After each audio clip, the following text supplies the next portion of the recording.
Y'all, I need to tell you about the day my 6-year-old grandbaby saved both our lives at her daddy's wedding reception. We were sitting there at table 12, right up near the front where everybody could see us, and my little Zara leaned over, tugged on my sleeve real gentle-like, and whispered in my ear, "Nana, you need to check your purse right now." Her voice was shaken, her little hands were ice cold, and when I looked down at her face, I saw something I'd never seen before in my baby's eyes: pure fear. I'm talking about the kind of fear that makes a child go silent, the kind that tells you something is terribly, terribly wrong. Now, before I tell you what I found in that purse, I need to take you back. Because what happened that day didn't start at no wedding. It started 2 years earlier when my son Marcus brought home a woman who smiled too much and loved too little. My name is Patricia Williams, and I raised my son Marcus right here in Southside Chicago. When he met Keisha, his first wife, I knew she was the one. That girl had a heart of pure gold. She worked as a nurse at Cook County Hospital, came to church every Sunday without being asked, and loved my son like he hung the moon. When Zara was born, Keisha called me from the hospital, crying happy tears. "Mama Pat," she said. That's what she always called me. "Mama Pat, she's perfect. She's got your eyes and Marcus's smile." I drove to that hospital so fast, I'm surprised I didn't get a ticket. And when I held my grandbaby for the first time, I understood what it meant to have your heart walking around outside your body. Keisha was an incredible mother. She breastfed Zara until she was 1, made all her baby food from scratch, sang to her every single night. I used to watch them together and think, "Lord, you blessed this family." Zara's first word was "Mama." Her first steps were into Keisha's arms. But then Keisha got sick. It started with tiredness, then weight loss, then the diagnosis that shattered our whole world: stage 4 ovarian cancer. She fought like a warrior for 8 months, but in the end, the cancer won. Keisha passed away on a Tuesday morning in October, with Marcus holding one hand and me holding the other. Zara was only 4 years old. The funeral was one of the hardest days of my life. I watched my son stand at that casket, his shoulders shaking, trying to be strong for Zara. And I watched my grandbaby, barely tall enough to see over the edge, reach up and touch her mama's hand one last time, whispering, "Mama, wake up." After Keisha died, Marcus fell apart. He stopped going to work, stopped answering the phone, just sat in that house, surrounded by Keisha's things, drowning in grief. So I stepped in. I moved into their guest room, took care of Zara, made sure Marcus ate, kept the house running. For a year and a half, it was just the 3 of us, me, Marcus, and my baby girl.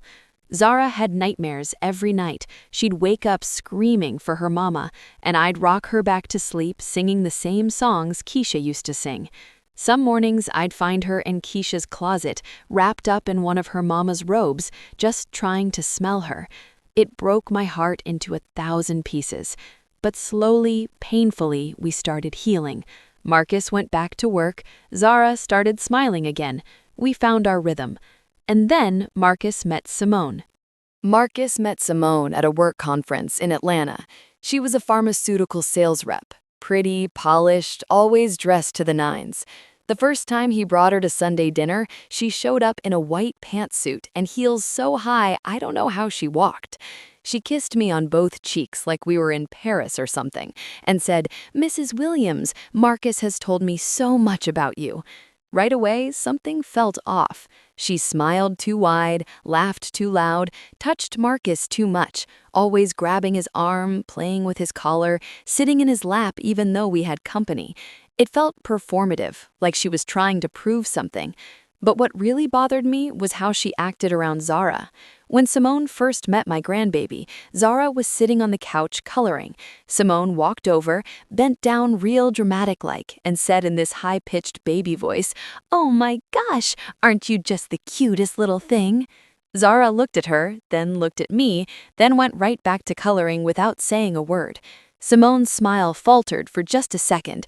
I caught it, but then she bounced back. She's shy. That's so adorable. But Zara wasn't shy. Zara just knew. Over the next few months, I watched Simone try everything to win Zara over. She brought her expensive toys that Zara never played with. She tried to do her hair and made a complete mess of it. She took her to the American Girl store and bought her 3 dolls. Zara left them in the box. One day, I asked Zara why she didn't like Miss Simone. My baby looked at me with those big brown eyes and said, "Nana, she smells wrong, and her hugs don't feel like Mama's hugs. They feel empty." Out of the mouths of babes, y'all.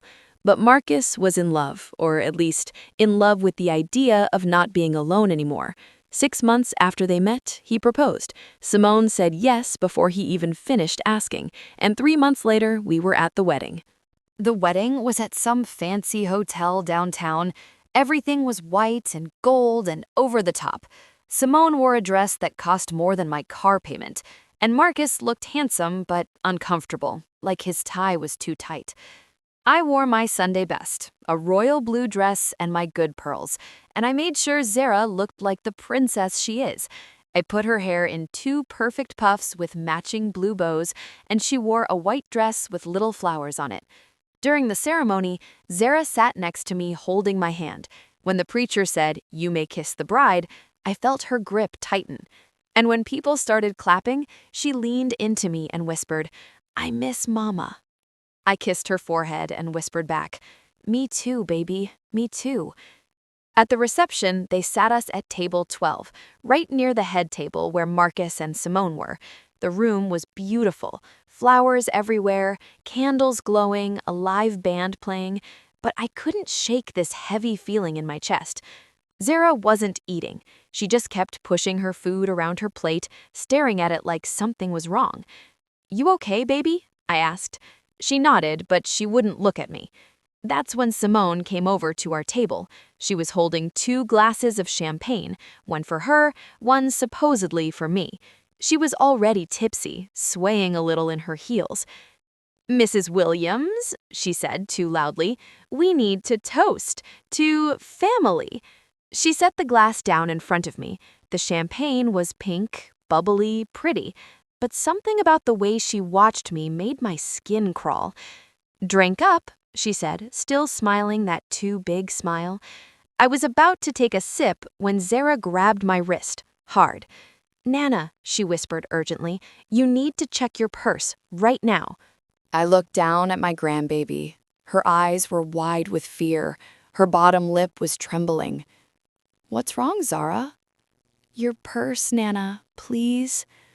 My purse was on the floor next to my chair.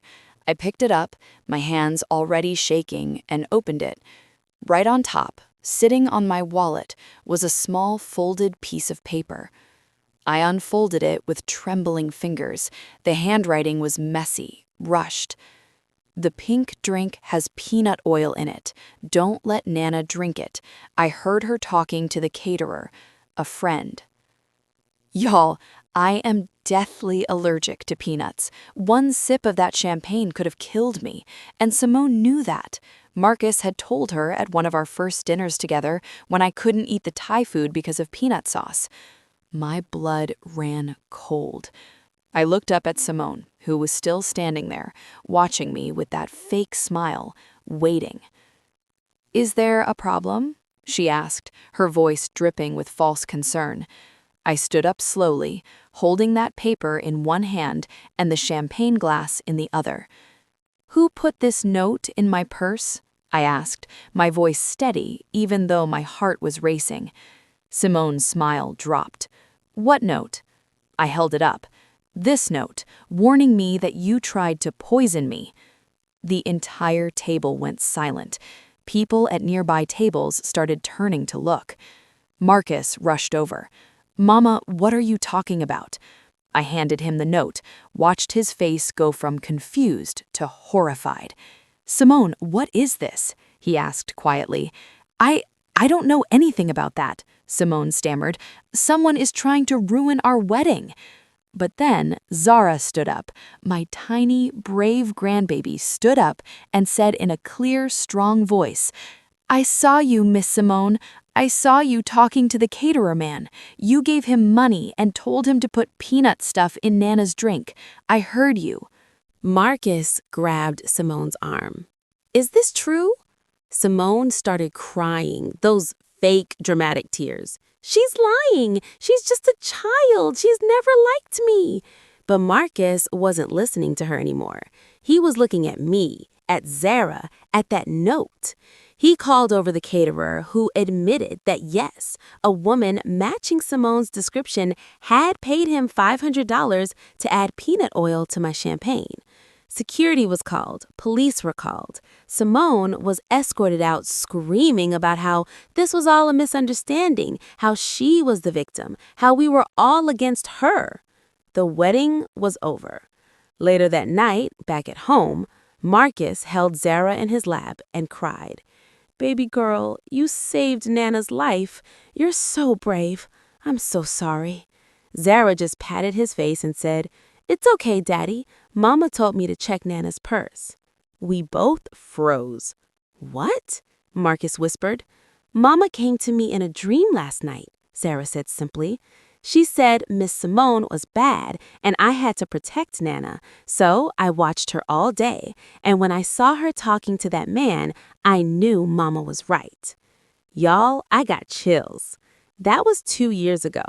Marcus got the marriage annulled immediately. Simone was charged with attempted murder and served 18 months. Marcus went to therapy, worked through his grief properly this time, and learned to be okay being alone. Zara is 8 now, thriving, beautiful, smart as a whip. She still talks about her mama like Keisha is watching over us. And honestly, I believe she is.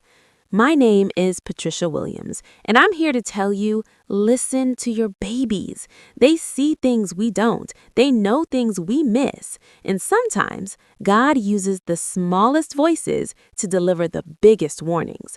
My grandbaby saved my life, and I thank God for her every single day.